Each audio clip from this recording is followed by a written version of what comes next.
പ്രിയമുള്ളവരെ, ഇന്നലെ രാത്രി ബാംഗ്ലൂര് മൈസൂര് എക്സ്പ്രസ് ഹൈവേയില് 9:30-10 മണിന്റെ ഇടയിൽ ഒരു മേജർ ആക്സിഡന്റ് സംഭവിച്ചു കേട്ടോ.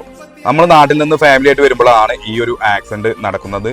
അത്യാവശ്യം നല്ല മഴ ഉണ്ടായിരുന്നു. അപ്പൊ അത് കണ്ടപ്പോഴേ കുറച്ച് കാര്യങ്ങൾ പറയണം എന്ന് തോന്നിയിട്ടാണ് ഈ ഒരു വീഡിയോ ആയിട്ട് വന്നിട്ടുള്ളത്. ബാംഗ്ലൂര് ചെന്നപ്പട്ട എത്തണീന്റെ 15 കിലോമീറ്റർ തൊട്ട് മുമ്പായിട്ടാണ് ഈ ഒരു ആക്സിഡന്റ് സംഭവിച്ചത് കേട്ടോ. അത്യാവശ്യം നല്ല രീതിയിൽ തന്നെ ബ്ലോക്ക് ഉണ്ടായിരുന്നു. ബ്ലോക്ക് എന്താണെന്നുള്ളത് ആദ്യം നമുക്ക് മനസ്സിലായില്ല കേട്ടോ. ഏകദേശം ഒരു അരമണിക്കൂറോളം ഈ ബ്ലോക്കിൽ പെട്ടിട്ടുണ്ടായിരുന്നു. ഈ ഒരു സമയത്ത് ഇതുവഴിക്ക് ആരെങ്കിലും യാത്ര ചെയ്തിട്ടുണ്ടെങ്കിൽ, ഈ ഒരു ആക്സിഡന്റ് കണ്ടിട്ടുണ്ടെങ്കിൽ നമ്മളെ കമന്റിൽ ഒന്ന് അറിയിക്കണം. മഴ കാരണം ബ്രേക്ക് പെട്ടെന്ന് ചവിട്ടിയപ്പോൾ വണ്ടി പാളിയിട്ട് ഡിവൈഡറിലിടിച്ച് വേറൊരു കാറിലിടിച്ച് 2 കാറാണ് മറിഞ്ഞത് കേട്ടോ. ഒരു ഇന്നോവയിലും ചെറുതായിട്ടൊന്ന് ഈ വാഹനങ്ങൾ തട്ടിയിട്ടുണ്ട്. കാറുകളുടെ ഓവർ സ്പീഡും അതുപോലെ മഴയുമാണ് ഈ ഒരു അപകടത്തിന് കാരണം എന്നുള്ളതിനുള്ള തെളിവ് നിങ്ങൾക്ക് കാണാം. ഈ ആളുകൾ തിരയുന്നത് എന്താണെന്നറിയോ? വാഹനങ്ങളിൽ നിന്ന് ചിതറിയ സാധനങ്ങളിൽ അവരോട് വല്ല പ്രൂഫും ഉണ്ടോ എന്ന്. ഈ വാഹനം ഓവർ സ്പീഡ് ആണ് എന്ന് പറയാനുള്ള കാരണം എന്താണെന്നറിയോ? ഒരു കാറിന്റെ എഞ്ചിനാണ് ഈ ഡിവൈഡറിൽ കിടക്കുന്നത്. ആക്സിലേറ്റർ ചവിട്ടി കഴിഞ്ഞാൽ 100-ലോ 140-ലോ എത്ര സ്പീഡ് വേണമെങ്കിലും വാഹനം പോകും. പെടുന്നതിനെയുള്ള ബ്രേക്കിംഗിൽ നഷ്ടമാവുന്നത് നമ്മുടെ ജീവനായിരിക്കും. നമ്മൾ അവിടെ എത്തുമ്പോഴാണ്